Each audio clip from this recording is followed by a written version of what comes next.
A gente aqui se trata muito menos de pensar que se trataria de que uma mãe tivesse ela que cuidar exclusivamente de um bebê, e muito mais de pensar como, diante de uma transformação do lugar social das mulheres, com a liberdade de amar e de trabalhar, o que é muito legítimo, mas a questão que se coloca é como culturalmente a gente reinventa os modos de cuidar de um bebê e de uma pequena criança, porque nós testemunhamos na cultura contemporânea uma desvalorização disso que tem a ver com os cuidados primordiais.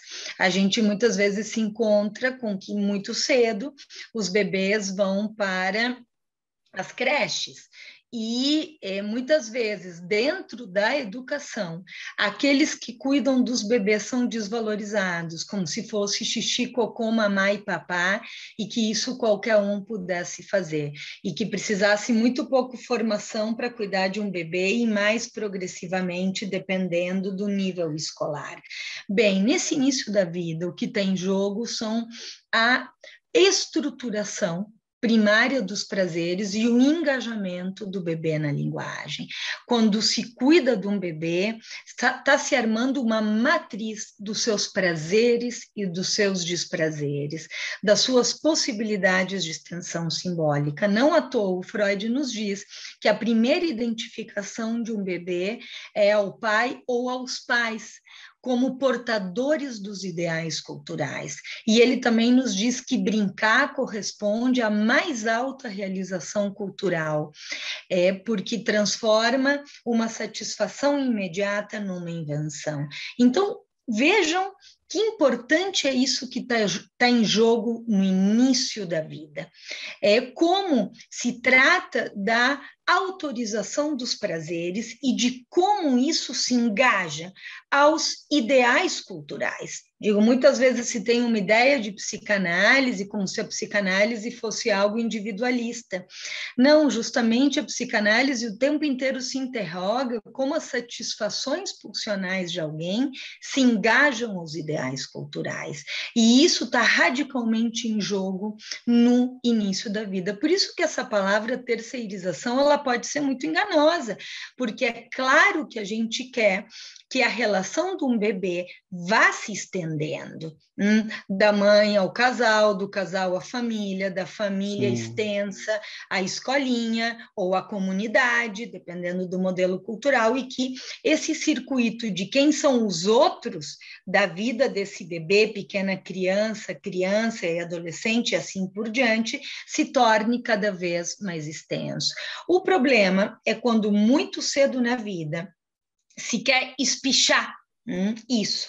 E nesse querer espichar, o terceiro pode vir a apagar o primeiro. Ou seja, pode se produzir uma lógica na qual não se respeita a extensão desse laço. E assim a gente vai encontrando mães que adoecem quando finda a licença maternidade, ou bebês que adoecem quando vão para a escolinha, ou ficam com a babá, ou com várias babás cuidadoras, porque a gente pode cair numa condição de anonimato, em que o terceiro apaga o primeiro. E aí se avança numa lógica que é muitas vezes uma lógica tecnicista, como se tratasse de aplicar rotinas técnicas num bebê para que ele durma, para que ele se alimente, para que ele se desfraude. Muitas vezes apagando-se aquilo que tem a ver com os rituais simbólicos de uma cultura, com o que é o saber de uma família, que singularizam os prazeres da vida desse bebê. Ou seja, para que um bebê saia dos automatismos neurobiológicos que ele tem ao nascer e entre na linguagem, isso vai precisar de um certo particularismo.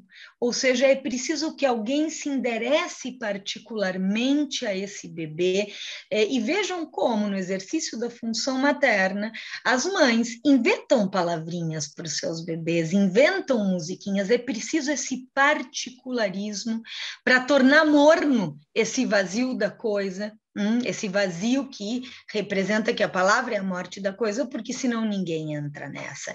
Quando muito cedo se lança as crianças para uma condição coletiva, sem singularidade, tecnicista, a gente pode produzir muitas subjetividades vazias e compulsivas, que elas até se adaptam, mas não estruturam os seus prazeres.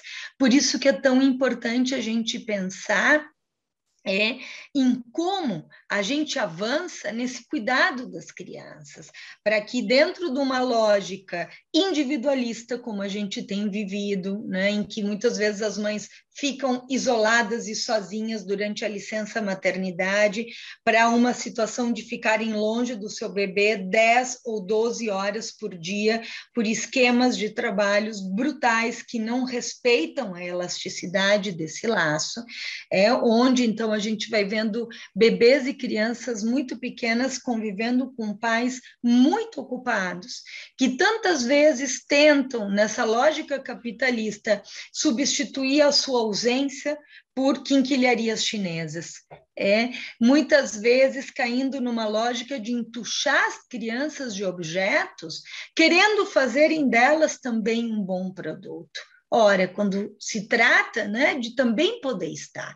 A gente foi vivendo aí uma lógica na qual se diz o que importa é a qualidade e não a quantidade. O problema é que a gente não sabe quanto de quantidade é necessária para se ter qualidade da relação. É preciso também poder estar com uma criança disponível, compartilhando com ela os rituais que fazem parte de uma família e de uma cultura, em vez de querer entuchá-las de objetos, justamente para poder armar essa condição metafórica, essa metaforização, essas invenções que se passam de geração em geração, e que fazem com que a geração seguinte, ela mesma possa ser criativa na construção das suas respostas diante dos conflitos que não vão ser idênticos aos da geração anterior. Como é que nós transmitimos isso num mundo que vem nos marcando tecnicismos performáticos, em que vem sublinhando a importância do objeto em vez da importância da invenção.